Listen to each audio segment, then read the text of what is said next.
সত্যি দেখতে পায়? হ্যাঁ, আইন এখন আর অন্ধ নেই। গত বছর অর্থাৎ 2024-এর 18ই অক্টোবর সুপ্রিম কোর্টের সিদ্ধান্তে তার চোখ থেকে সরানো হয়েছিল কালো পট্টি এবং হাতে তলোয়ারের বদলে ধরানো হয়েছিল সংবিধান। অর্থাৎ আগে আইনের কাছে ধর্ম বর্ণ নির্বিশেষে সবাই সমান ছিল, এখনো রয়েছে, কিন্তু এখন আইন সব দেখতে পায় এবং নির্দিষ্ট প্রমাণের ভিত্তিতে নাকি বিচারও হয়। কিন্তু ন্যায়ের দেবীর চোখের পট্টি সরিয়ে দেওয়ার পরও কি সত্যিই কোনো পরিবর্তন এসেছে সিস্টেমে?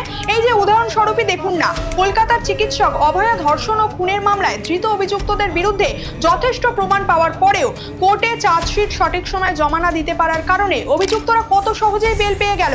অন্যদিকে অতুল সুভাষ কেসে তার স্ত্রীর বিরুদ্ধে যথেষ্ট প্রমাণ থাকার পরেও সে জামিন পেয়ে গেল, যদিও তারা এখনো তদন্তের মধ্যেই আছে। আচ্ছা, চোখের সামনে স্পষ্ট প্রমাণ থাকা সত্ত্বেও বিচার ব্যবস্থার এতটা ঢিলেমি হওয়া কি যথেষ্ট প্রমাণ নয় যে আইনের দেবীর মূর্তির রূপ বদলালেও আইন এখনো সেই একইভাবেই অন্ধই রয়েছে?